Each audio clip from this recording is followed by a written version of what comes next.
मेरे प्यारे बच्चों, आप सभी को नमस्कार। आप सभी का स्वागत है इस सेशन में। मेरे नन्हे मुन्ने बच्चों, अनमोल जी, गुलफशाह, शाहजाब सादा, पता नहीं क्या नाम था, निकल गया, अमर तिवारी, प्रिंस त्यागी, मेरे प्यारे बच्चों आप सभी को नमस्कार। इंद्रजीत, सूर्या, क्या लिखा है, बिंटू, ये पता नहीं क्या चला गया। मेरे प्यारे बच्चों आप सभी को नमस्कार। आप सभी का स्वागत है इस सेशन में। मेरे भाइयों, आज हम कोशिश करेंगे कि एवरेज को खत्म करें, और कल की क्लास से मेरे प्यारे बच्चों मैं आपको स्टैट्स पढ़ाना शुरू करूंगा, सांख्यिकी। वैसे तो सांख्यिकी एक अलग टॉपिक है, उसको बाद में ही मुझे लेना है, लेकिन मैं शुरुआत अभी एवरेज के तुरंत बाद इसलिए ले रहा हूं क्योंकि बहुत सारे कॉन्सेप्ट मीन वाले जो हैं वो हूबहू वही हैं जो एवरेज के हैं।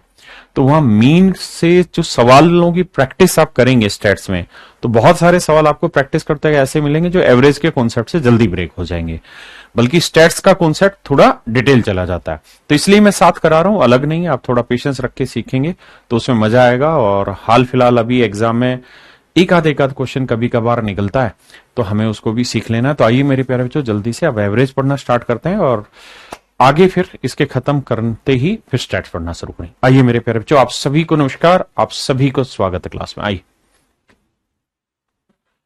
देखो मेरे प्यारे बच्चों, सवाल को समझो। कहता है if the average of 5 consecutive number starting with m is n, 5 m से शुरू होने वाली 5 लगातार संख्याएं बोल रहा है, तो मतलब प्राकृतिक संख्या, 5 लगातार प्राकृतिक संख्याओं को औसत n है। मतलब यह है कि m से अगर आप शुरू भी करोगे तो पहला नंबर m होगा, तो अगला m+1 होगा, उससे अगला m+2 होगा, उससे अगला m+3 होगा, उससे अगला m+4 होगा। आप कहेंगे हाँ सर यही तो हुआ, तो 5 संख्याओं में औसत बीच वाला नंबर होगा। तो ये बीच वाला नंबर यानी इसका जो एवरेज है वो कितना है मेरे बच्चे, n। अब कह रहा है अगर हम m+2 से ही आगे संख्याएं बढ़ानी शुरू कर दें, और कितनी संख्या बढ़ानी है, 6 संख्याएं लेनी है m+2 से, तो मेरे बेटा ये बताओ कि 6 संख्याओं में गैप कितना आ गया, 5। यानी छठी जो संख्या होगी वो इससे कितनी ज्यादा होगी, 5 गुना 1 यानी 5 ज्यादा होगी। तो अगर संख्या 5 ज्यादा है ना, तो इन 6 संख्याओं का औसत 5 से आधा 2.5, यानी नया औसत n+2.5 होगा। भाई एक बात समझो, आराम से समझो, बहुत कम बच्चों को पल्ले पड़ी, मैं भी जानता हूं, समझने की कोशिश कर। m संख्याएं ना, सॉरी 5 संख्याएं, 5 संख्याएं m से शुरू हो रही है, और इसका औसत क्या होगा मेरे बच्चे, तो आप कहेंगे 5 संख्याएं तो औसत तीसरी संख्या होगी। तो पहली m है तो अगली m+1 होगी, और उससे अगली m+2 होगी, यानी एवरेज होगा m+2, और इसी एवरेज m+2 होगा जिसकी वैल्यू है समझिए n। यहां तक की बात समझ में आई। अब कह रहा है इसके बाद अगर एक संख्या और शामिल कर देते, तो एक योग बढ़ाते तो औसत 0.5 बढ़ता, अगर 2 संख्या बढ़ाते तो औसत 1 बढ़ जाता, 3 संख्याएं बढ़ाते तो औसत 3 का आधा बढ़ जाता।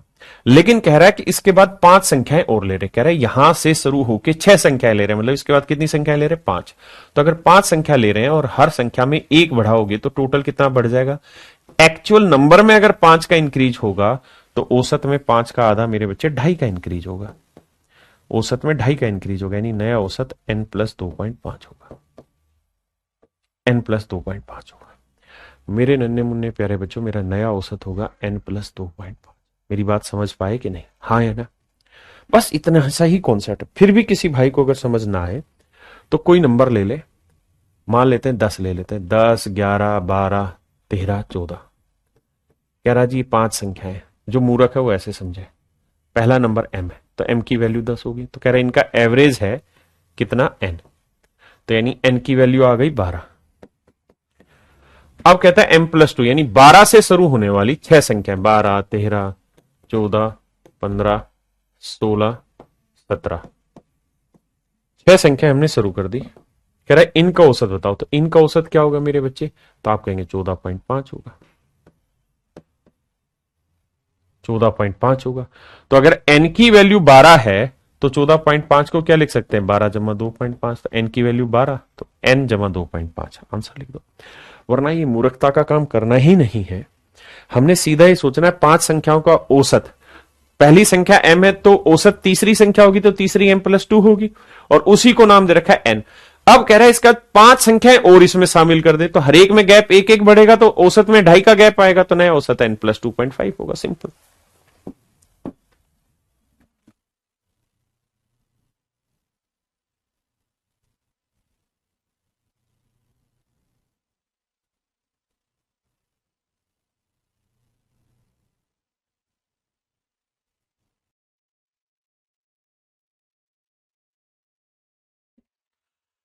देखिए मेरे भाई क्या कह रहा है, कहता x से शुरू होने वाली 5 लगातार संख्याओं का औसत a है।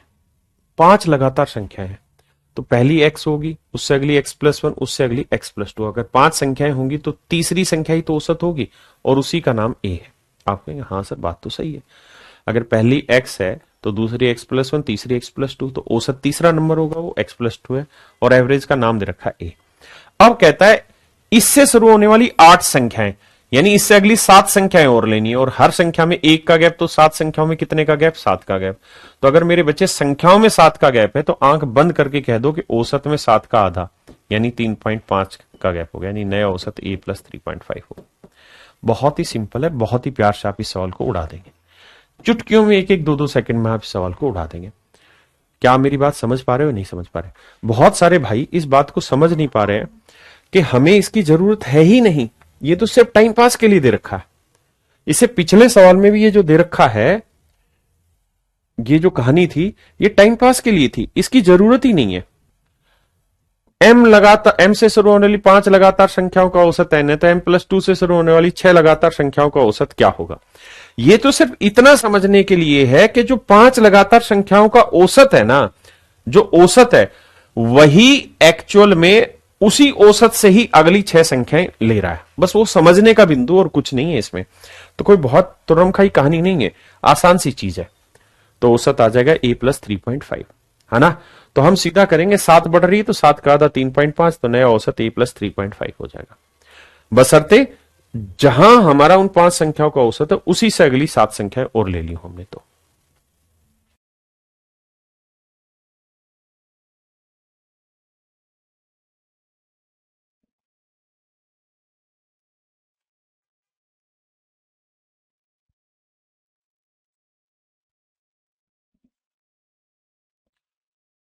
आइए मेरे प्यारे बच्चों, देखिए सवाल में क्या करा है। कहता है the sum of 3 consecutive odd number is 38 more than the average of 3 number. अगर मैं इस सवाल को डिटेल कराऊं तो ऐसे कह रहा है कि भाई 3 कंजुकेटिव ओड नंबर है, तो मान लीजिए ये x है, तो ये x+2 होगा, ये x+4 होगा, ये ओड नंबर हो गया। तो कह रहा है इनका जो औसत है, तो इनका औसत क्या है? x+2। तो कह रहा है इन तीनों नंबर का जो योग होगा, तो तीनों नंबर का योग निकालेंगे, x 3x और जमा 4 और 2 6, ये आएगा योग। तो इन तीनों ही संख्याओं का जो योग है और वो इनके औसत से, यानी x+2 से 38 ज्यादा है। सोल्व करेंगे, x की वैल्यू निकालेंगे, आगे सोल्व कर देंगे आंसर। लेकिन ऐसे मत करिए, अपने तरीके से बेसिक आता है, बहुत ही आसान तरीके से समझिए। कहता भाई the sum of 3 consecutive odd number is 38 more than the average of 3 number. मेरे प्यारे बच्चों, मैं क्या कर रहा हूं, आपको समझाना चाहता हूं। मैं कह रहा हूं मान लीजिए इन 3 संख्याओं का एवरेज जो है, औसत जो है, 3 संख्याओं का जो औसत है वो 1 यूनिट है। ये 1 यूनिट का मतलब x मान रहे हैं हम, बहुत लोग x मानेंगे, बहुत लोग यूनिट। 1 यूनिट मान लिया, कुछ भी हो सकता है। तो अगर तीनों संख्याओं का औसत 1 यूनिट है तो योग कितना होगा? 3 यूनिट। आप कहेंगे हाँ, तो योग आया 3 यूनिट। योग आ गया मेरे प्यारे बच्चों 3 यूनिट। बड़े आराम से समझना। मैंने, मेरे बच्चे, मेरे नन्हे मुन्ने प्यारे बच्चों, मैंने क्या किया, मैंने मान लिया इन 3 संख्याओं का एवरेज है 1, तो इन तीनों संख्याओं का योग क्या हुआ? 3 यूनिट। एवरेज 1 है तो योग हुआ 3 यूनिट। एवरेज 1 मान लिया तो योग होगा 3 यूनिट। क्यों? क्योंकि average into number of data होता है आपका सम। तो 3 नंबर थे, 1 से मल्टीप्लाई किया, 3 यूनिट आ गया। अब सवाल में खुद ही कह रहा है बाबू कि इन तीनों संख्याओं का जो योग है वो इनके एवरेज से कितना ज्यादा है? 2 यूनिट ज्यादा है, जबकि एक्चुअल में कितना ज्यादा है? 50 ज्यादा है। तो 2 यूनिट 50, तो 1 यूनिट 25, 1 यूनिट 25, तो इसका मतलब एवरेज है बाबू 25। एवरेज है मेरे भाई 25, एवरेज है 25। यही था ना, सॉरी 38 ज्यादा, माफ करिए 38 ज्यादा है। माफ भी चाहता हूं, 38 ज्यादा है, तो 2 यूनिट 38 को रिप्रेजेंट कर रहा है, तो 1 यूनिट की वैल्यू 19 है, यानी एवरेज 19 है। और 3 संख्याओं में औसत क्या होगा, हमेशा बीच वाला नंबर होगा। तो 19 से छोटे वाला कितना होगा 17, और 19 से बड़े वाला कितना होगा 21। उसने पूछा सबसे बड़ी संख्या ज्ञात करो, तो वो मेरे प्यारे बच्चों हो जाएगी 21। बहुत ही आसान है, बस प्यार से समझने की कोशिश करो मेरे तरीकों को, बहुत ही यूनिक ही तरीके हैं। आइए, कहता है 5 क्रमागत सम संख्याओं का योग। ये 5 संख्याएं, तो इनका जो एवरेज है मैं मान ले रहा हूं 1 यूनिट है। तो कहना है इन 5 क्रमागत सम संख्याओं का योग कितना होगा भैया, तो sir average into number of data, 5 आंकड़े तो 5 यूनिट हो जाएगा। तो कह रहा है कि भैया इनका जो योग है वो इनके एवरेज से कितना ज्यादा है 4 यूनिट, और एक्चुअल में कितना ज्यादा है सर 40। तो 1 यूनिट की वैल्यू 10, तो भैया 1 यूनिट 10 आ गया। मतलब जो औसत होगा वो बीच वाली संख्या होगी, तीसरी संख्या होगी, वो आ गई 10। तो कह रहा है पहली संख्या ज्ञात करो। तो भाई 10 से पहले की 3 संख्याओं में 2, इसको हटा देंगे तो 2 गैप है, और हर गैप में कितना कम करोगे भैया 2, तो 2 गैप में कितने की कमी होगी 4 की। तो 10 में से 4 गया तो पहली संख्या क्या आ जाएगी 6। हाँ जी, बेसिक। आइए, कह रहा जी 8 क्रमागत सम संख्याओं का योग। 8 संख्याएं, इनका जो एवरेज है मैं मान लेता हूं 1 यूनिट है। तो कह रहा है जी इनका जो योग होगा वो क्या होगा, तो sir average into number of data, तो 8 यूनिट होगा। कह रहे हैं इन 8 संख्याओं का योग जो है वो इनके एवरेज से कितना ज्यादा है 7 यूनिट ज्यादा, जबकि एक्चुअल में 91 ज्यादा है। तो 1 यूनिट की वैल्यू 13, तो 1 यूनिट की वैल्यू 13। अब मेरे बच्चों लड़ाई करते हैं। लड़ाई क्या करते हैं सर, 8 संख्याएं, 8 संख्याएं, तो 8 संख्याएं हैं, तो 8 तो इवन है, तो कौन कौन सा होगा, 8 का आधा चौथी संख्या, फोर्थ और फिफ्थ, इनके बीच में औसत आएगा।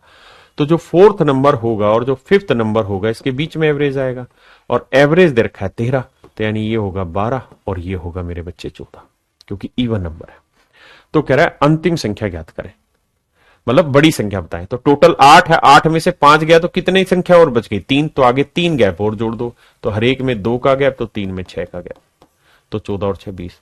तो सबसे बड़ी संख्या मेरे प्यारे बच्चों क्या हो जाएगी 20। क्या आप मेरी बात समझे या नहीं।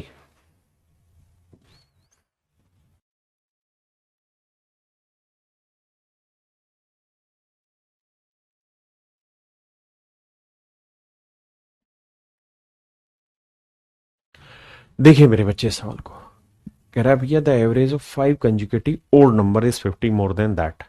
आराम से समझना, पहले डिटेल ही समझा दो। कहता जी 5 क्रमागत संख्या है,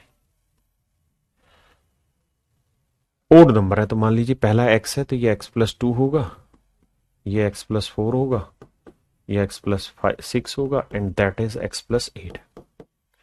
अब मेरे भाई क्या कह रहा है कि इन सबका एवरेज बताओ। तो एवरेज क्या होगा जी x+4, एवरेज होगा x+4। तो कह रहा है जी जो एवरेज है वो इनमें सबसे बड़ा नंबर, सबसे बड़ा नंबर क्या है मेरे बच्चे x+8। कहता है इसके 3/5 से, इसके 3/5 से जो सबसे बड़ा number, sorry, the average of 5 consecutive odd number is 50 more than 3/5 of the largest number. सबसे बड़े नंबर के 3/5 से 50 ज्यादा है, लार्जेस्ट नंबर के 3/5 से 50 ज्यादा है एवरेज। तो सोल्व करते हैं भाई। देखो 5 से सबको गुना कर दो, तो ये 5x जमा 20, 5 से यहां गुना करोगे तो ये तो खत्म, और 5 को इससे करोगे तो आएगा 250। अब बचा यहाँ 3, 3 को गुना करोगे तो 3x जमा 24, तो यह आया 2x, और मेरे भाई ये 20 उधर जाएगा माइनस का, बचा 4, और यह आया 254। तो x की वैल्यू निकालोगे तो आएगा 2 एकम 2, 2 27, 127। हाँ जी, तो कह रहा है जी सबसे छोटी संख्या ज्ञात करो 127। एक तो तरीका हुआ मेरे प्यारे बच्चों ये इस सवाल को करने का, ठीक है जी। अब मेरे प्यारे बच्चों मैं इसे शॉर्ट में भी आपको समझा दूं, देखना ध्यान से। कहता है जी 5 संख्याएं, 1 2 3, 1 2 3 4 5। तो कहता है इनका जो एवरेज है, एवरेज ये वाला नंबर होगा, वो सबसे बड़ी संख्या, ये सबसे बड़ी संख्या है मान लीजिए, तो सबसे बड़ी संख्या के 3/5, तो बड़ी संख्या के 3/5 यानी बड़ी संख्या में 5 मान लू मेरे बच्चों, तो इसका 3/5 कितना होगा 3, तो औसत जो होगा वो 3 यूनिट से 50 ज्यादा होगा। बड़े ध्यान से मेरी बात को सुनना, मैं कहना क्या चाह रहा हूं। मैं ये कह रहा हूं मेरे प्यारे बच्चों, अगर बड़ी संख्या को मैं 5 यूनिट ले लूं तो जो एवरेज है वो इसके बड़ी संख्या के 350 यानी 3 से 50 ज्यादा है। यानी एक्चुअल में एवरेज इतना है और बड़ी संख्या इतनी है। आपने कहा ठीक है, मान ली बात। तो भाई मुझे बताओ बड़ी संख्या और एवरेज के बीच का डिफरेंस कितना है? तो आप कहोगे सर 5 यूनिट में से 3 यूनिट घटाया तो 2 यूनिट और -50। यानी सर एक्चुअल में बड़ी संख्या और एवरेज के बीच का जो डिफरेंस है वो 2 यूनिट -50 है। 2 यूनिट -50 है, मान ली सर बात। लेकिन एक्चुअल में डिफरेंस इससे इसके बीच में कितना है? तो आप कहेंगे सर देखो, एक गैप, दो गैप। हाँ जी, ओड नंबर थे तो हर एक के बीच का डिफरेंस 2 था, तो 2 में कितना डिफरेंस हुआ? 4। तो इन दोनों नंबर के बीच का जो डिफरेंस है वो 4 है। तो एक्चुअल में ये डिफरेंस आ रहा 4। इस यूनिट वाइज से खेले तो हमारे हिसाब से डिफरेंस आ रहा 2 -50, 2 यूनिट -50, जबकि है ये डिफरेंस कितना? 4। तो 2 यूनिट 50 उधर जाएगा 54। तो मेरे भाई 1 यूनिट की वैल्यू जो आ जाएगी वो आ जाएगी कितनी? 27।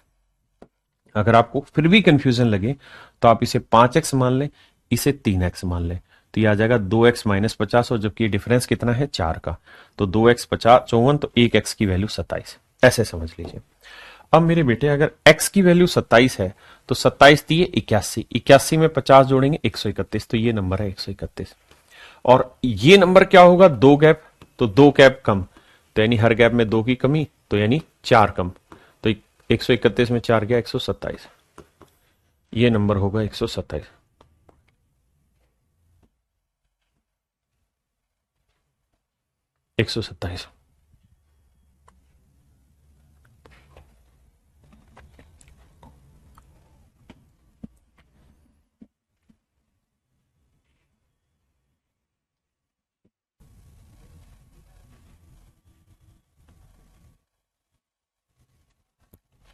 आइए मेरे भाई, कह रहा है लगातार 3 विषम संख्याओं का औसत। ये लगातार 3 संख्या है, इनका औसत, इनमें सबसे बड़ी संख्या के 1/3। तो बड़ी संख्या मान लेता हूं 3x है, सिर्फ आपको समझाने के लिए। तो जो औसत है उसका 1/3 यानी x से 52 अधिक है। तो मेरे बच्चे एक बात मुझे बताओ, इन दोनों संख्याओं के बीच का डिफरेंस कितना? तो भाई बड़े में छोटा घटाओगे तो आएगा 2x -52, जबकि एक्चुअल में ये डिफरेंस है कितना? सिर्फ 2 का। तो ये आएगा 2x बराबर 54, और x की जो वैल्यू आएगी मेरे प्यारे बच्चों कितनी आएगी? ये आएगी कितनी? 27। तो मेरे भाई ये जो नंबर है ये 27 जमा 52, 27 जमा 52 जोड़ोगे 7 2 9 5 2 7, 79। तो कह रहा सबसे छोटी संख्या ज्ञात करें, तो 79 से 2 घटाएंगे 77, यानी ये संख्या मेरे प्यारे बच्चों कितनी होगी? 77। कितनी होगी मेरे भाई? 77। हाँ जी,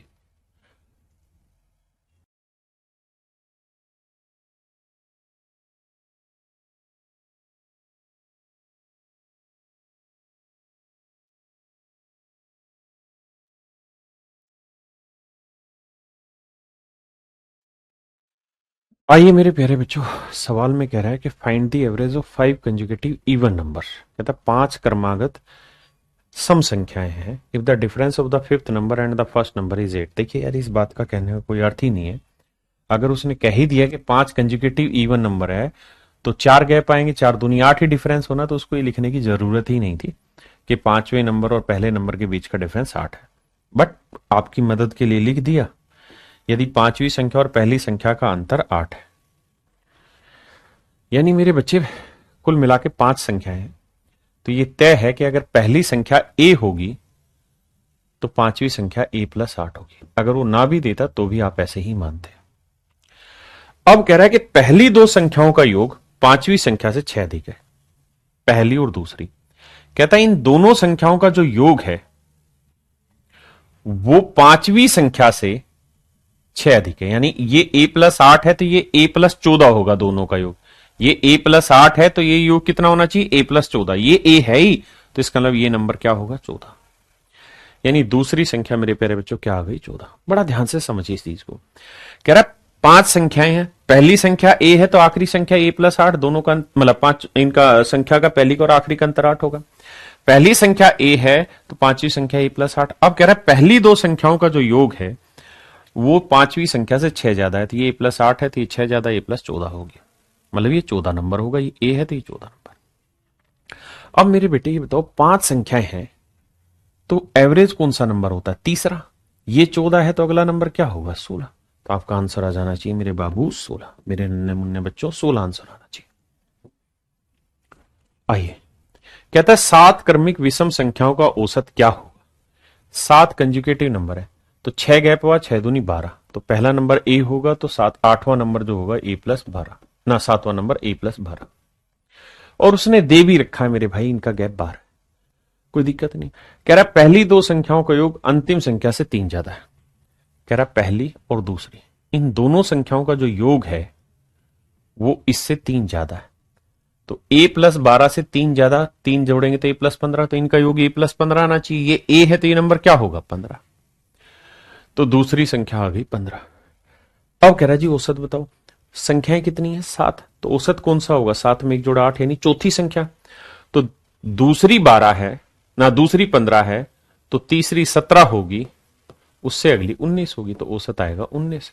वैसे भी आपको देखना था 2 और संख्या बढ़ानी, तो 2 गैप 2 दूनी 4 बढ़ाना है, 15 4 19। ये मेरे प्यारे बच्चों मेरा सही आंसर। हाँ है ना?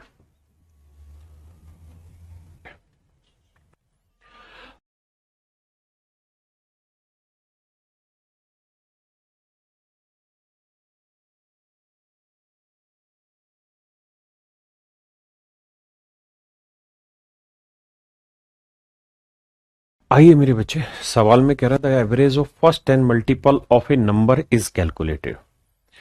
कहता है किसी नंबर के पहले 10 मल्टीपल हमने कैलकुलेट की, किसी भी नंबर के, कोई भी नंबर हो सकता है। If 2 multiple are remove from the last, और कह रहा आखिरी के 2 मल्टीपल हमने हटा दिए sorry. What is the range over which the average can swing with respect to the initial average. तो कहता आरंभिक जो औसत है उसके हिसाब से कितना झूल जाएगा औसत, मतलब कितना फ्लक्चुएट करेगा। कह रहा भाई किसी भी नंबर के हमने पहले 10 मल्टीपल लिए, तो यार किसी भी नंबर के लेने हैं तो मैं क्यों ना एक के ले लूं, क्योंकि उससे फर्क नहीं पड़ेगा। मैं एक के 10 मल्टीपल ले लूं तो पहला मल्टीपल 1 1 कम 1, 1 दूनी 2, 1 तिया 3। तो अगर आप ऐसे मल्टीपल लेंगे तो 10वां मल्टीपल क्या हो जाएगा? 1 ढाई 10, ये हो जाएगा। अगर मेरे प्यारे बच्चों मैं आपको कहूं कि भाई मुझे इसका औसत निकाल के बताओ, तो आप कहेंगे सर ये तो सम ऑफ फर्स्ट ना एन नेचुरल नंबर हो गए, तो इसका औसत क्या होगा? सर आंसर होता है एवरेज निकालने का n प्लस 1/2। तो 10 नंबर है, 10 और 11/2 यानी 5.5। भाई मेरी बात दोबारा समझो, सवाल ने ये कहा कि किसी भी नंबर के पहले 10 मल्टीपल लेने, तो कोई भी नंबर हो सकता है, तो मैं जबरदस्ती बड़ा नंबर क्यों लूं? मैं एक ही ले लूं कि 1 के 10 मल्टीपल 1 1 कम 1, 1 दूनी 2, 1 तिया 3, 1 ढाई 10। अब मुझे 1 से 10 तक की संख्याओं का औसत निकालना है, तो ये तो n नेचुरल नंबर हो गए। n नेचुरल नंबर का एवरेज होता है n प्लस 1/2 यानी 5.5। अब मेरे प्यारे बच्चों कह रहा है कि मैंने इसमें से भैया आखिरी के 2 रिमूव कर दिए, यानी 9 और 10 हटा दिए, तो बचे कितने? 8। तो इनका औसत निकालो, तो ये n नेचुरल नंबर हो गए, इनका एवरेज निकालेंगे n प्लस 1/2, तो 8 जमा 1/2 यानी 4.5। तो औसत हो गया मेरे बच्चे 4.5। कह रहा कितना फ्लक्चुएशन हो गया भाई? तो 1 का फ्लक्चुएशन हो गया। तो 1 की कमी है 5.5 में, तो कह रहा कितना परसेंटेज? बाबू पॉइंट हटाएंगे 10 लिखेंगे, 5 दूनी 10, 5 11 50। 1/11 कितना होता है? 9 सही 1/11, 2/11 हो जाएगा 18 सही 2/11%, यानी लगभग 18.18%। Option D. ऐसे जब भी सवाल आए तो बेसिक डाटा पे ले जाए। आइए मेरे बच्चे, कह रहा था average of first 179 multiple of 279। कहता 279 के पहले 179 मल्टीपल लेने हैं, 279 के पहले 179 मल्टीपल लेने हैं। फिर हमने इनका औसत निकाला। बाद में हमने क्या किया कि अगर पहले वाले 5 हटा देते हैं तो भैया औसत में कितने प्रतिशत का स्विंग हो गया, यानी औसत कितना चेंज हो जाएगा। देखो आप औसत ऐसे भी निकाल सकते हैं कि भाई 1 से 10 के बीच का गैप कितना है? 10। 1 से 10 के बीच का गैप कितना है? 10। वैसे भी सिखाया मैंने, पर इसी सवाल से लाता हूं। एक बात बताओ, हम परसेंटेज निकालना है तो 279 डाटा क्यों ले, यानी 279 के मल्टीपल क्यों ले? हम किसी के भी मल्टीपल ले सकते हैं, और ये बात आप भी जानते हैं कि 279 के मल्टीपल लेना और फिर से सोल्व करना महाभारत हो जाएगी। तो आपको ये समझना है कि आखिर में अगर परसेंटेज पूछा हो, रेशियो पूछा हो, फ्रैक्शन पूछा हो, कंपैरिजन है, तो कोई भी कंपैरेटिव वैल्यू आप उठा सकते हैं। तो आपको बस ये सोचना है यहां पे कि भैया हम 279 के नहीं, 279 के नहीं, वन के 179 मल्टीपल ले लेते हैं। 1 के 179 मल्टीपल लेते हैं। एक एकम, एक एक दूनी 2, एक तिया 3, एक चौक 4, एक पांजे 5, एक छके 6, एक के ले लेते हैं मल्टीपल 179। अगर मेरे प्यारे बच्चों मैं आपको कहूं कि यार इसका मुझे एवरेज निकाल के बताओ क्या होगा, तो आप औसत निकाल सकते हैं कि नहीं? आप कहेंगे आसानी से निकल जाएगा औसत। कैसे निकलेगा भैया औसत? तो सर तरीका ये होगा कि 1 से लेके 179 तक का निकालना है, तो n+1 तो 179 जमा 1 बटे 2, 180 बटे 2 90, यानी इनका औसत आएगा मेरे बच्चे 90। इनका औसत आएगा मेरे भाई 90, इनका औसत आएगा 90। अब कह रहा है यदि पहले 5 नंबर हटा दे, यानी 1 2 3 4 5 हटा दे, तो कहां से चालू करोगे? 6 से। 6 7 8 कहां तक भाई? 179 तक। कहता है जी इनका औसत निकालो। अब मेरे भाई इनका औसत निकालो। मेरे बेटे औसत निकालने का तो एक बेसिक तरीका है, अगर कंजुगेटिव नंबर हो तो पहला और आखिरी के जोड़ का आधा। तो 179 में 6 जोड़ेंगे तो कितना आएगा? तो यह आएगा 9 6 15 185। अब भाई 180 का आधा करते तो 90, और 5 का आधा करोगे 2.5, यानी इनका औसत आया 92.5। तो मेरे बच्चे जो औसत पहले 90 था 92.5 आया, तो औसत में कितना इंक्रीज? 2.5 का। तो मेरे बच्चों, मेरे प्यारे प्यारे बच्चों, 2.5 का इंक्रीज किस पे? 90 पे। तो 100 पे कितना परसेंटेज आ रहा है? मैं आपको एक बात कह रहा हूं बेटा, सिर्फ एक बात सुनो। अगर यहां 90 की जगह 100 लिखा होता तो आंसर 2.5% हो जाता। आप कहते हैं हाँ सर 2.5% हो जाता, बिल्कुल। लेकिन 90 से अगर बड़ी वैल्यू लिखी है ना, 90 मतलब 100 से अगर छोटी वैल्यू लिखी हुई है, तो उत्तर 2.5 से बड़ा ही आएगा। हाँ जी, आप कहेंगे बिल्कुल सही बात है सर। फिर से समझाता हूं, मेरी बात को समझना, ये परसेंटेज का बेसिक फंडा है और कुछ नहीं। भाई अगर 90 की जगह 100 लिखा होता तो 100 पे कोई चीज परसेंटेज हो जाती। आपने कहा बिल्कुल ठीक बात है, इसमें कोई दो राय नहीं है सर। अगर यह 90 की जगह 100 होता तो ये 2.5% आता। अगर ये 100 से छोटा है तो उत्तर 2.5% से बड़ा आएगा। 2.5 से बड़ा क्या लोगे? 2.77। लेकिन आपका सवाल हो सर हम 3 पॉइंट भी ले सकते हैं, 4 भी, 5 भी, ये भी तो ले सकते थे, ये क्यों नहीं लिया? ये भी तो ले सकते थे। तो मेरे बेटे थोड़ा सा परसेंटेज का बेसिक कॉन्सेप्ट आपको लगाना होगा। अगर मैं यहां 9 लेता हूं, 90 का 10% क्या होगा? तो आप कहेंगे 9, और 1% क्या होगा? 0.9। तो 0.9 अगर 1% है, 1% की वैल्यू 0.9 है, तो अगर मैं 3% लेता हूं तो क्या आ जाएगा? 9 23 2.7, जबकि यहां है क्या? 2.5, यानी आंसर 3% से कम रहेगा। और 3% से कम क्या है? Option B. समझे कि नहीं?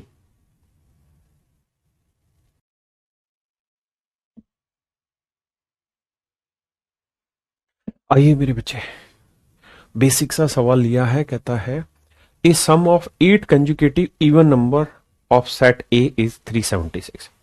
कहता है एक सेट ए है,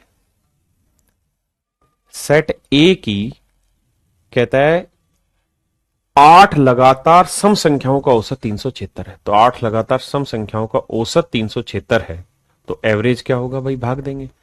तो 8 चौक 32, 8 7 56, तो औसत होगा भैया 47, यानी सेट ए का एवरेज आया 47। अब कह रहा है what is the sum of 5 consecutive number, ये कंजुकेटिव है यानी natural number, of different set. कहता है एक और डिफरेंट सेट लेना है। जो डिफरेंट सेट लेना है इसका नाम मैं डी रख दे रहा हूं, और कहता है हमें इनका सम निकालना है। Whose lowest number is 15 more than the mean of set A. कहता है सेट ए का जो मीन आया यानी जो एवरेज आया इससे 15 बड़ा है इसकी लोवेस्ट वैल्यू। तो 47 में 15 जोड़ा मेरे बच्चे तो 7 5 12, 4 1 5 1 6। तो सबसे जो छोटा टर्म है वो 62 है। और कह रहा है नंबर कितने हैं इसमें 5, सेट डी में 5 नंबर है। तो 5 नंबर में एवरेज कौन सा होगा, तीसरा नंबर, तो ये 62, दूसरा 63 और तीसरा 64। तो यानी इनका जो औसत होगा इन 5 नंबर का वो होगा 64, एवरेज आएगा 64। तो बाबू कह रहा है इन पांचों नंबर का जोड़ बताओ, तो 5 से गुना करेंगे। एवरेज इंटू 5 इज सम, 5 20, 5 30 और 3 2 32, 30 और 2 32 है, ये रहा ऑप्शन। तो मेरे बच्चे 320 आपका सही आंसर। हाँ जी,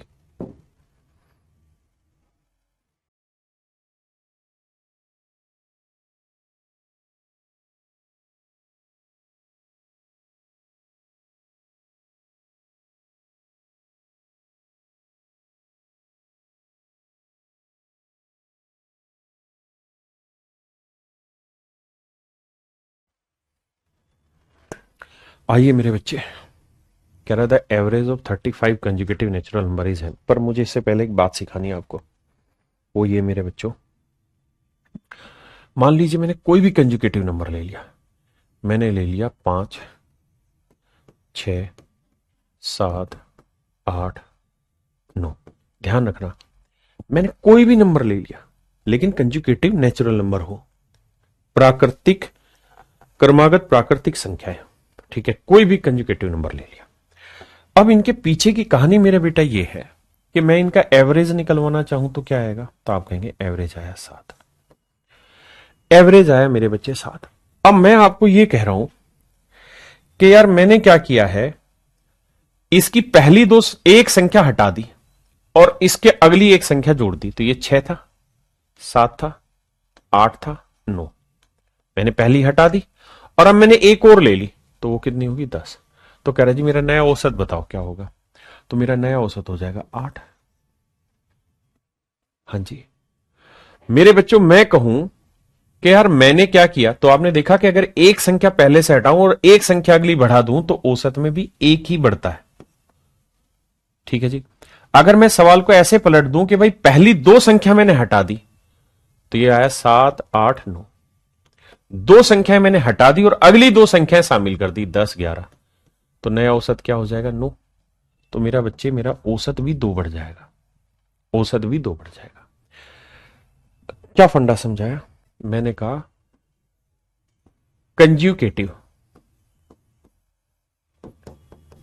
कंज्यूकेटिव नेचुरल नंबर हो, कुछ ना लिख रखा हो तो नेचुरल नंबर ही होता है। क्रमागत प्राकृतिक संख्याएं हो, क्रमागत प्राकृतिक संख्याएं हो मेरे प्यारे बच्चों, क्रमागत प्राकृतिक संख्या हो, क्रमागत प्राकृतिक अगर संख्याएं हैं और n नंबर हो, n नंबर हो, n संख्याएं हो और इन n संख्याओं का एवरेज a है, इन n संख्याओं का एवरेज क्या है a। ध्यान देना, अगर मेरे बच्चे में शुरुआत से 3 संख्याएं हटा दूं और इसके आगे 3 ही संख्याएं जोड़ दूं तो नया औसत मेरा a+3 हो जाएगा।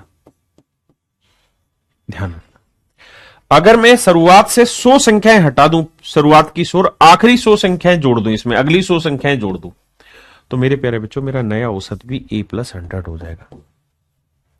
यह मैं कहना चाह रहा हूं, बस इतनी सी बात है समझने की और कुछ नहीं, बेसिक कॉन्सेप्ट है ये।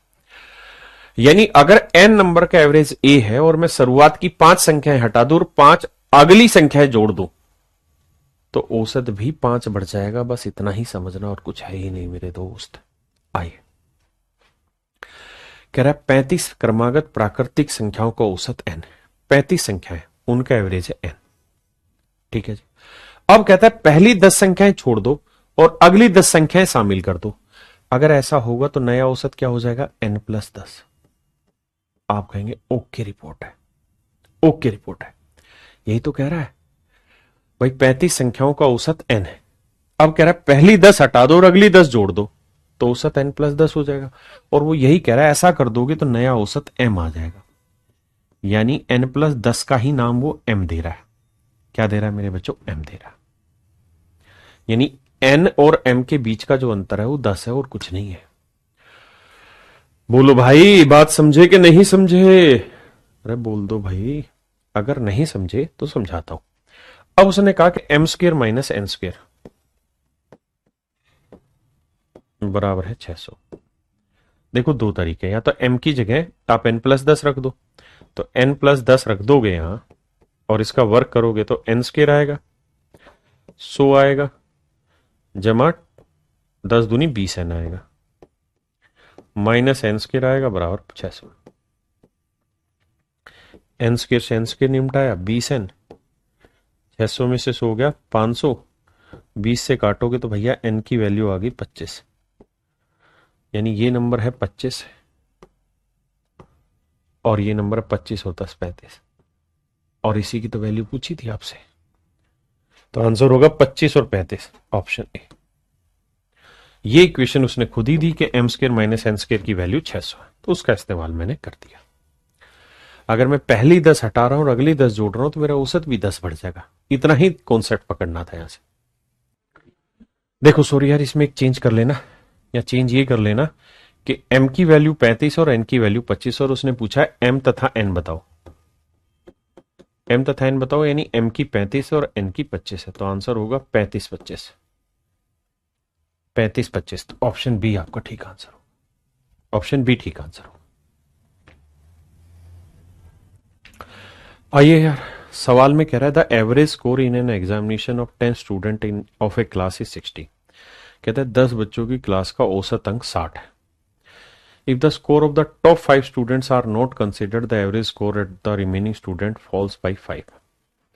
देखो यार दोस्त, कहता है 10 बच्चे, 1 2 3 4 5 6 7 8 9 10, 3 6 3 और 1 10 बच्चे। कह रहे इन 10 बच्चों की क्लास का जो औसत है वो 60 है।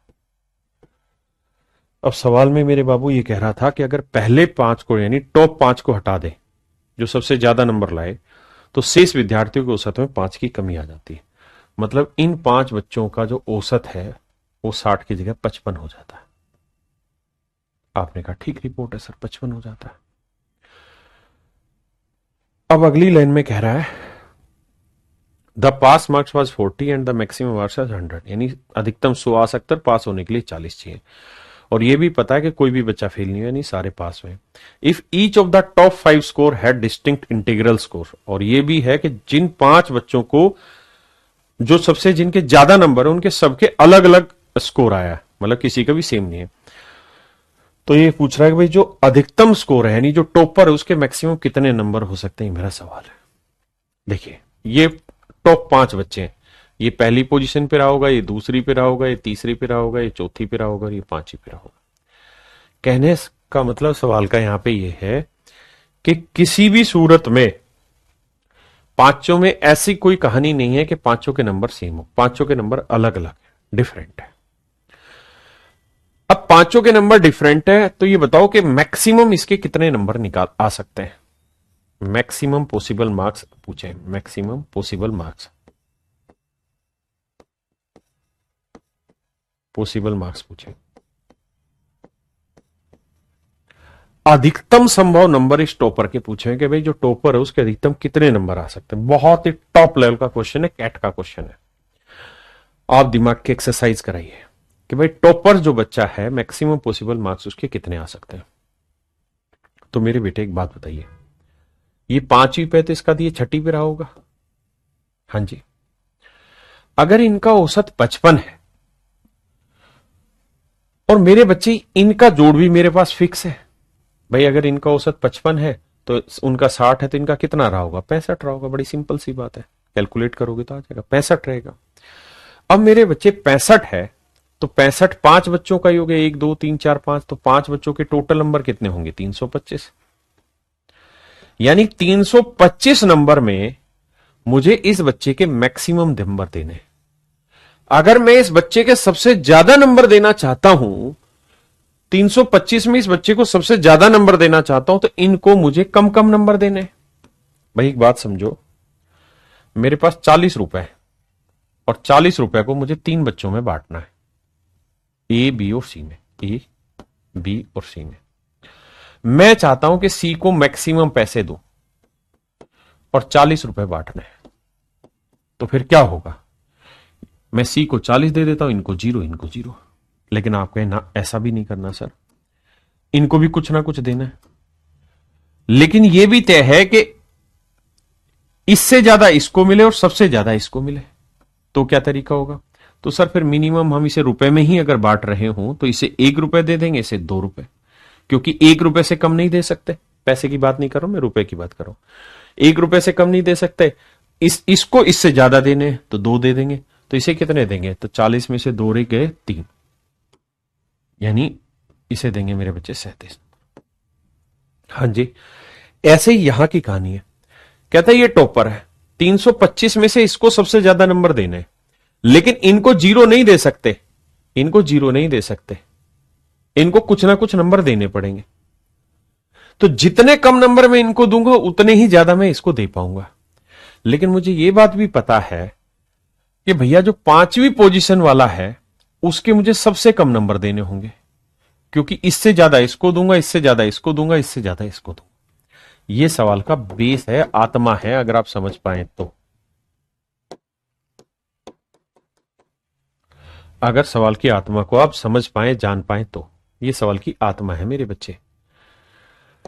अब इसको आप सबसे कम देना चाहते हैं तो यह भी तय है कि इसको जो सबसे कम देना चाह रहे हैं तो हर हाल में इससे तो ज्यादा ही देने पड़ेंगे। तो हमें यह कोशिश करनी है कि भाई जो छठी पोजीशन पे रहा होगा उसके मिनिमम टू मिनिमम कितने नंबर दे सकते हैं। यह समझाने से ज्यादा समझने का सवाल है कि भाई छठी पोजीशन को कम से कम कितने नंबर बांटे जा सकते हैं। आप कहोगे सर छठी पोजीशन को 55 से कम नंबर नहीं दे सकते, छठी पोजीशन वाले को 55 से कम नंबर नहीं दे सकते। क्यों, क्योंकि सर सबका मुझे औसत 55 चाहिए। तो यह हो सकता है कि मैं सबके 55-55 बांट दूं, 55-55 बांट दो नंबर। केवल यही एक स्थिति है जहां ऐसा सीन पॉसिबल है।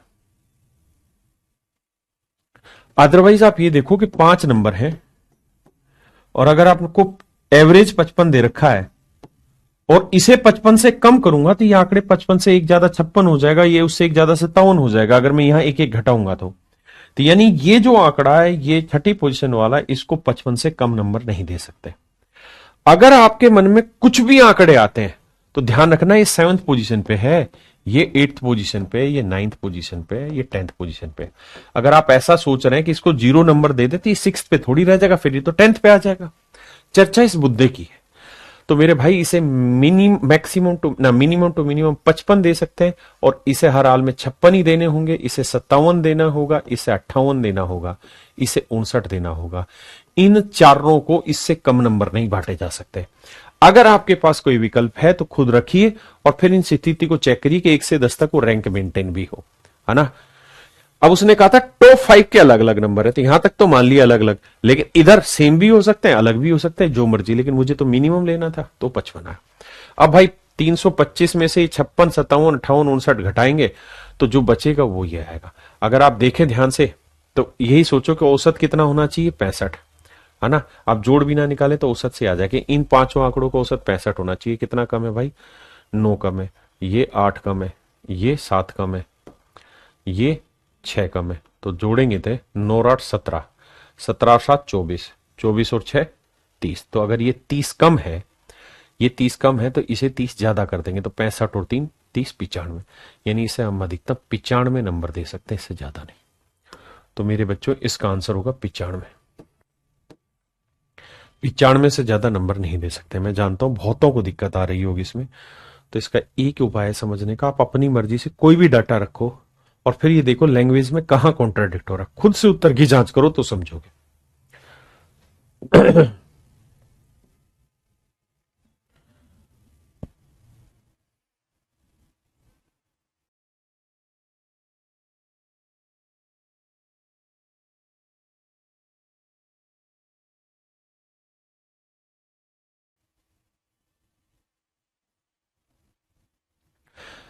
देखिए मेरे बच्चे, 4 लगातार विषम प्राकृतिक संख्या है, 4 कंजुगेटिव ओड नंबर है।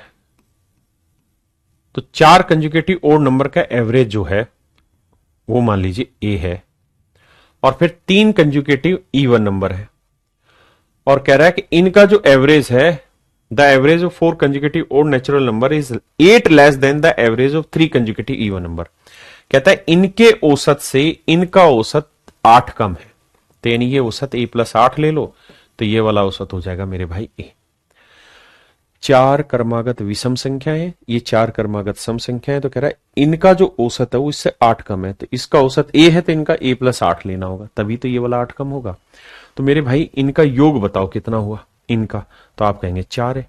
कैसे भाई, average into number of data. इनका योग बताओ, तो average into number of data, 3 आंकड़े तो 3a जमा 24। अब सवाल में ये कह रहा है if the sum of these 3 even number is equal to the sum of above 4 odd number. कहता है इनका योग इनके योग के बराबर है, तो सोल्व करोगे तो ए की वैल्यू 24 आ गई। Then the average of 4 original odd number, तो इनका औसत बताओ 4 विषम संख्याओं का, इनका ए था, तो ए की वैल्यू आ गई 24। तो आंसर भी बहुत ही सिंपल है, बस लैंग्वेज को लपेटा है, जलेबी बनाई है।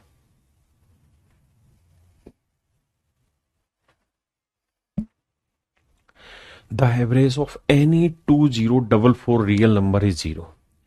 कहता है 2044 संख्याएं, 2044 संख्याएं, इनका औसत 0 है, तो इसका मतलब 2044 संख्याओं का योग क्या होगा, तो आप कहेंगे सर वो होगा 0 इंटू 2044, तो 0 ही आया। तो मेरे बच्चे 2044 संख्याओं का योग मुझे 0 लाना है, तो कह रहा है अधिक से अधिक इसमें कितनी ऋणात्मक संख्याएं हो सकती है, मैक्सिमम कितनी नेगेटिव नंबर हो सकते हैं। तो मेरे बच्चे मैक्सिमम लेने हैं, तो सबको ही नेगेटिव ले लेते हैं, 2044 के 2024 44 सारे नेगेटिव, लेकिन फिर 0 नहीं आएगा, तो क्या करो 2043 नेगेटिव ले लो, और जो एक नंबर आया वो एक नंबर पॉजिटिव ले लो, और उसकी वैल्यू क्या करो, किसके बराबर ले लो, इन सारे 2043 नेगेटिव नंबर के बराबर, तो जोड़ करोगे 0, सेट हो जाएगा। तो अधिकतम ऋणात्मक संख्याएं कितनी हो सकती है मेरे प्यारे बच्चों, 2043, 2043। हाँ जी,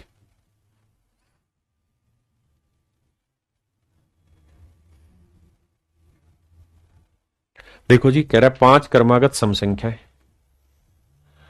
5 इवन नंबर और 5 ही क्रमागत ओड नंबर,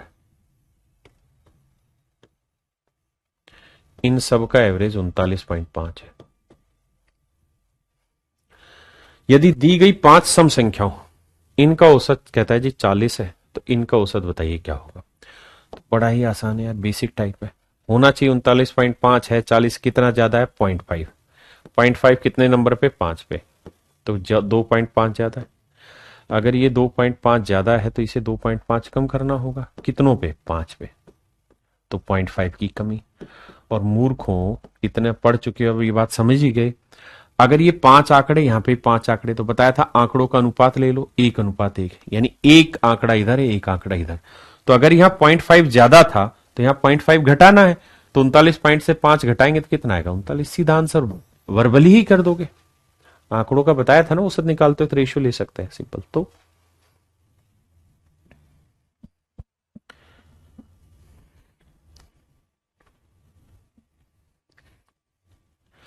कह रहा भाई 22 क्रमागत प्राकृतिक संख्याओं का औसत 25.5 है, 25.5 है। यदि दी गई 11 सम संख्याओं, 22 में से 11 सम संख्याओं का औसत 16 है, तो बाकी 11 का औसत क्या होगा। तो देखो यार, रेशियो लोगे तो 1:1, तो ये देखो ये 25.5 से कितना कम है, तो ये है सर 9.5 कम। तो बेटे अगर ये 9.5 कम है ना, तो ये 9.5 ज्यादा होगा औसत से। तो 25.5 में 9.5 जोड़ेंगे तो ये आएगा 35, तो इनका औसत आएगा मेरे बच्चे 35। बेसिक बेसिक क्वेश्चन है। अब मेरे बच्चे कुछ मिसलेनियस क्वेश्चन है। मिसलेनियस में एक सीरीज होती है जीपी, जिसे हम कहते हैं जियोमेट्रिकल प्रोग्रेशन, कल प्रोग्रेशन, हिंदी में बोले तो इसे कहते हैं मेरे बच्चों गुणोत्तर श्रेणी।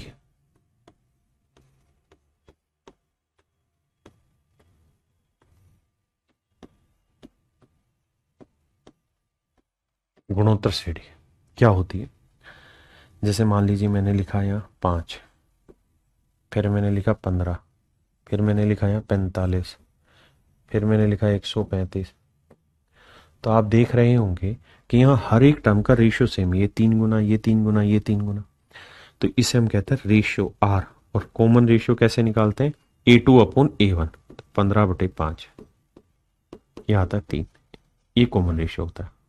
और इसमें सम ऑफ n टर्म अगर पूछा जाए तो उसका सूत्र होता है A × R⁻⁴ A का मतलब फर्स्ट टर्म, R का मतलब कॉमन रेशियो। इसके ऊपर सवाल पूछा हुआ है, कहता भाई n संख्याओं का औसत A है। n संख्याएं मेरे बच्चे, बहुत सारी संख्या और इनका एवरेज है A। तो मेरे प्यारे बच्चों ये बताओ n संख्याओं का योग क्या होगा? तो आप कहेंगे n × A। भाई सम निकालने का सीधा फंडा है average into number of data, NA। अब कहता है अगर हर संख्या में, नहीं, पहली संख्या में 2 जोड़ दिया, दूसरी में 4 जोड़ दिया, तीसरी में 8 जोड़ दिया, तो 2 का डबल 4, 4 का डबल 8, तो अगली में क्या जोड़ेगा? 16, उससे अगली में क्या जोड़ेगा? 32। और कहता है अगर हम इसी प्रकार हर संख्या में जोड़ते रहे तो नया औसत क्या होगा? तो भैया जो ओरिजिनल डाटा था उनका सम था NA। अब जो नए डाटा, उसमें पहले में 2 बढ़ाया, फिर 4 बढ़ाया, फिर 8 बढ़ाया, फिर 16 बढ़ाया, फिर 32, इस तरह n डाटा तक बढ़ाते गए। तो ये कितना इंक्रीज हुआ, इसको अलग से निकाल लो। तो इसके योग निकालने का सूत्र हुआ मेरे बेटे, फर्स्ट टर्म है A और इसमें कॉमन रेशियो भी 2 ही है, तो सम ऑफ n टर्म्स का सूत्र हो जाएगा A का मतलब 2 इंटू R का मतलब 2 raised to power n-1 upon R-1। तो यह आएगा 2 गुना में 2 की पावर n-1। क्या मेरी बात समझ रहे हैं? किसी भाई को दिक्कत नहीं? तो अब नया जो योग आ जाएगा वो NA जमा 2 गुना में 2 की पावर n-1 आ जाएगा। ये हो जाएगा नया योग। और नया एवरेज निकालना है तो क्या करो भाई, आंकड़े तो अभी भी n ही है, बस हर आंकड़े में कुछ कुछ चेंज किया था, तो चेंज हमने निकाल दिया, तो नया सम इतना हो गया, नंबर ऑफ डाटा इतना, ही मेरा एवरेज है। तो NA + 2 × 2 raised to power n-1, option A मेरा आंसर है। ठीक है जी। मैं इसका शॉर्टकट भी करके आपको सिखा सकता हूं कि मैं कोई वैल्यू ले लूं, n की वैल्यू, कोई सीरीज अपनी तरफ से बना लूं, फिर रख दूं, लेकिन सिंपल डाटा आप सिंपली समझ जाइए। ये सवाल हूबहू ऐसा ही है।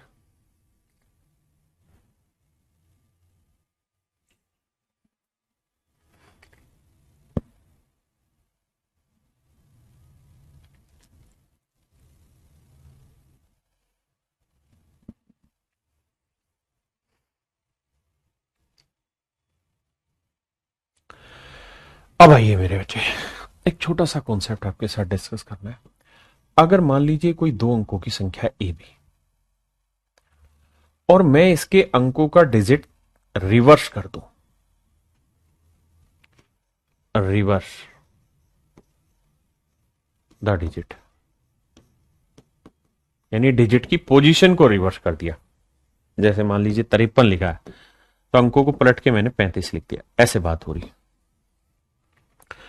तो मेरे बच्चे प्लेस वैल्यू की थोड़ी सी समझ हमें होनी चाहिए कि AB है, तो इसको हम लिखते हैं 10A 10 गुना 2.5 अंक जमा 1 अंक। ये BA है तो 10 गुना 2.5 अंक जमा 1 अंक। यहां तक की बात आई समझ में? तो 2 नियम है क्या, कि अगर हम इन्हें जोड़ेंगे तो जोड़ हमेशा होगा 10A जमा A 11A और 10B जमा B 11B। 11 पूरे में से कॉमन आ जाएगा, बचेगा A + B। तो किन्हीं 2 संख्याओं का जो योग है, मतलब कोई संख्या है, अगर हम उसके डिजिट रिवर्स कर दें, पलट दें और फिर दोनों को जोड़ेंगे तो योग हमेशा ही 11 से भाग जाएगा। लेकिन मेरे बच्चे अगर मैं इनको माइनस कर दूं तो 10A में से A गया 9A और 10B में से B गया 9B। अगर मेरे प्यारे बच्चों मैं 9 कॉमन ले लूं तो यहां बचा A - B। इसका मतलब क्या हुआ? इसका मतलब मेरे लाला ये हुआ कि किन्हीं 2 संख्या, मतलब किसी संख्या के अगर मैं डिजिट रिवर्स कर दूं, पलट के लिख दूं, तो इनके बीच का जो डिफरेंस होगा वो हमेशा ही 9 से भाग होगा। इनके बीच का जो डिफरेंस होगा वो 9 से भाग होगा। दो संख्याओं को पलटेंगे तो इनके बीच का डिफरेंस हमेशा ही 9 से भाग होगा। क्या आप मेरी बात से सहमत है या नहीं है? योग हमेशा 11 से भाग होगा और डिफरेंस हमेशा ही 9 से भाग होगा। ऐसा ही 3 अंकों में भी होता है। अगर ये 3 अंकों की संख्या है, पलटूंगा तो CBA बनेगा। जैसे 2 5 3 है, 2 5 6 है, तो पलटूंगा तो 6 5 2 रहेगा। तो इसको देखोगे तो ये आएगा 100A plus 10B plus C। Digit reverse करोगे तो 100C plus 10B plus A। Minus करोगे तो 100 में से A गया, 99 है। 10 से 10 गया, 100C में से C गया, 99C। 99 कॉमन ले लेंगे मेरे प्यारे बच्चों। यहां माइनस आया, A माइनस C। हाँ जी,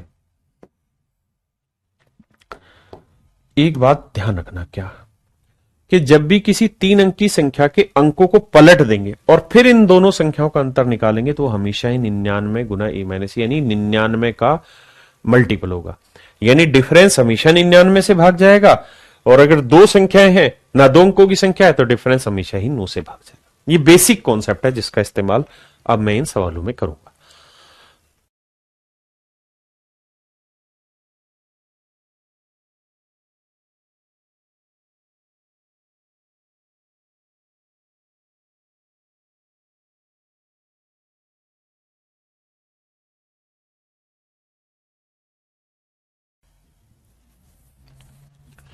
कह रहा है जी 2 अंकों वाली 10 संख्याओं का औसत ज्ञात किया गया। मान लीजिए 2 अंकों वाली 10 संख्याओं का औसत A था। कहता है जी बाद में पता चला यदि एक संख्या के अंकों को बदल दिया जाए, अंकों को बदल दिया जाए मतलब इंटरचेंज कर दिया जाए, परस्पर बदल दिया जाए। यदि एक संख्या के अंकों को परस्पर बदल दिया जाए, परस्पर आपस में इंटरचेंज कर दिया जाए, तो औसत 3.6 बढ़ जाता है। अब नया जो औसत है वो 3.6 बढ़ गया।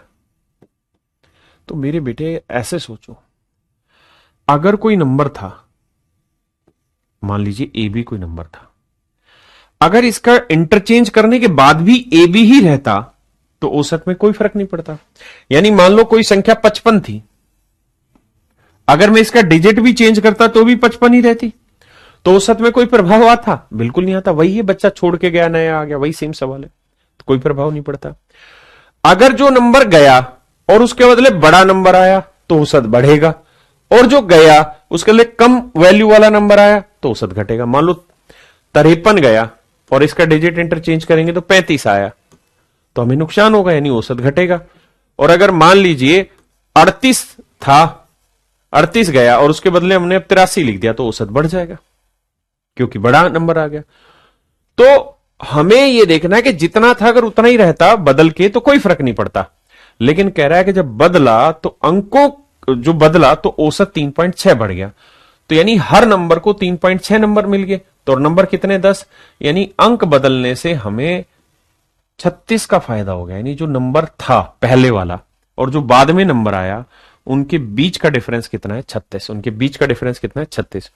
और मैंने कहा कि दो अंकों की संख्या को आपस में बदलोगे और डिफरेंस निकालोगे तो हमेशा 9 इंटू A माइनस बी आएगा। तो ये आएगा मेरे बच्चे 9, दोनों, यानी ये संख्या थी मान लीजिए ए बी, ये पलट दी हमने बी ए, तो डिफरेंस आएगा 9 इंटू A माइनस बी, ये है 36। तो इसका मतलब ये है कि 9 से काटोगे तो अंकों का जो अंतर है, दोनों अंकों के बीच का अंतर, वो 4 ही आएगा। वो B माइनस ए हो सकता है, A माइनस बी हो सकता है, उससे कोई मतलब ही नहीं है। तो ऐसे सवालों में सीधा जितना डिफरेंस आया उसे 9 से भाग दे तो आंसर आ जाएगा। जैसे यहां देखें, प्रशांत 2 अंकों वाली 10 संख्याओं का औसत ज्ञात करता है। बाद में ज्ञात हुआ कि त्रुटि के कारण किसी संख्या के अंक आपस में बदल दिए जाते हैं, जिसके कारण औसत 1.8 घट जाता है। यानी हर संख्या में 1.8 की कमी हुई। तो 10 संख्याएं थी, 10 संख्याओं में कितने का गैप हुआ? 18 की कमी। तो 18 की कमी हुई, यानी उन दोनों संख्याओं में 18 का डिफरेंस था। कौन सी दो संख्याओं में? जिसके डिजिट रिवर्स की, यानी ए बी और बी ए में। तो कह रहा अंकों का अंतर बताओ। तो अंकों का अंतर निकालने के लिए किससे भाग दो? 9 से। तो 9 दूनी 18, यानी अंकों का अंतर था 2, क्योंकि आंसर होता है 9 इंटू में A माइनस बी, मतलब डिफरेंस ऑफ डिजिट। बराबर ये था तो 9 ले जाएंगे, 2 आंसर आएगा ऑप्शन ए। अब यहां कह रहे एक छात्र 3 अंकीय 10 संख्याओं का औसत निकालता है, वह गलती से एक संख्या के अंकों को बदल देता है जिससे उसका औसत 19.8 बढ़ जाता है, यानी 19.8 का इंक्रीज हो गया हर एक नंबर में, और नंबर कितने हैं 10, तो डिजिट बदलने से 198 का डिफरेंस आया। और मेरे बच्चे 3 अंकों की अगर संख्या है तो डिजिट का डिफरेंस देखोगे तो 99 इंटू ए माइनस सी आएगा। और ए और सी कौन सा है मेरे बेटे, पहला और आखिरी अंक, ध्यान रखना ए और सी पहला और आखिरी अंक, इकाई और सैकड़े का अंक है, इकाई और सैकड़े का अंक है। तो यहां उसने यही पूछा है कि भाई तो उस संख्या के इकाई और सैकड़े के स्थान के अंकों का अंतर ज्ञात करो। तो भैया ये होगा 99 इंटू ए माइनस सी। ऐसा करो मत, मन ही मन में ध्यान रखो कि हमेशा 99 से भाग जाना है, तो 99 से भाग दोगे क्या है 2, यानी इकाई और सैकड़े के अंकों के बीच का अंतर 2 है। सिंपल पॉइंट पकड़ो। तो मेरे प्यारे बच्चों आज की क्लास यहीं छोड़ते हैं। मैं ये उम्मीद करता हूं कि जो भी चीजें आपको पढ़ाई है बहुत तबीयत से आप रगड़ेंगे इनको, क्योंकि अगर आप मेहनत नहीं करेंगे फिर बात ही नहीं बनेगी। कस के मेहनत करो इन पे। तो आज के लिए इतना ही। Thank you, have a nice day to everyone. कल मिलते हैं, धन्यवाद।